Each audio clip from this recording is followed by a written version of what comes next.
There are calls for the amount of money lost to poker machines in New South Wales to be made public each month. The push comes from the Greens amid revelations the state's gamblers lost $5.4 billion to poker machines in registered clubs last financial year, and spending has increased overall. Allison Keogh is with the Alliance for Gambling Reform and joins me now in the studio. Allison, thanks so much for coming in. What do you think about these calls to make these numbers public? I think it's long overdue. So particularly in New South Wales, we have a situation where we have the most harm. So we have actually half of Australia's poker machines in New South Wales, and the biggest losses, and they are just from registered clubs. There are also pubs and casinos as well.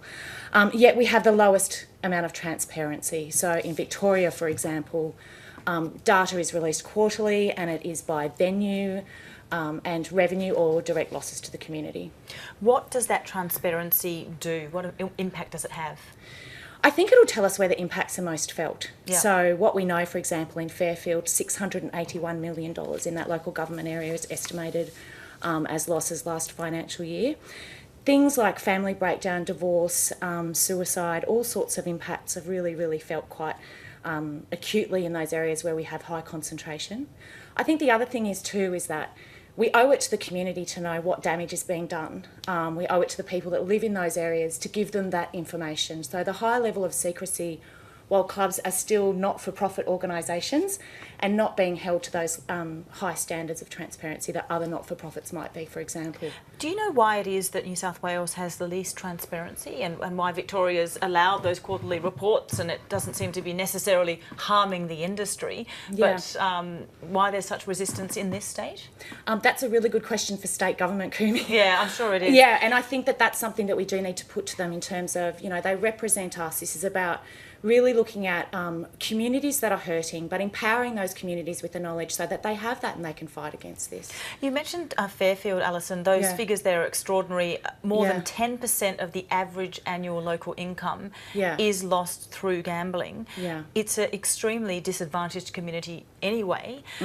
You mentioned divorce and suicide and family breakdowns. Just talk us through the impact that gambling has on those already vulnerable communities. So we have, this is the thing, so it's all of those things, like it's family breakdown, etc. But like, so for example, I grew up with a parent who had a poker machine addiction. And it's an incredibly difficult childhood, very difficult. But also I think the problem that we have is that we are not looking at a preventative model. So we're looking at all of these. Whenever we get a comment from a government minister or from the industry, they always talk about treatment services and counselling services. So in my mind, that we know of all the impacts and they are really devastating, but we can actually do more to prevent harm. So what would a prevention strategy look like? Prevention strategy would look like things like removing addictive and dangerous features from machines. So in New South Wales, it's no accident that we have the highest losses in the country, but we also have the most dangerous machines. So you can feed $7,500 at one time into a machine through a note acceptor. That to me is not harmless recreational entertainment. You can bet $10 per push, whereas you know, the next lowest is $5 in Victoria, for example, and $1 maximum bets were recommended by the Productivity Commission. There were statements today from the New South Wales Racing Minister Paul Toole, basically saying, because this push is coming from the Greens, basically saying the Greens' disdain for pub and club patrons is well known. They're inner city snobs who look down their nose at everyone else. Is this an inner city snob thing of people looking down their nose at everyone else, or is this something much broader than that? I grew up in a small country town where the local club was the centre of the community.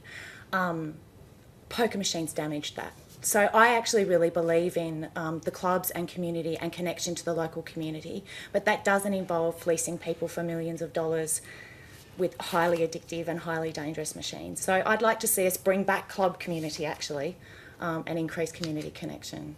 Okay, Allison Keogh, so great to have you in the studio. Really appreciate you coming in. Thank you. Thank you.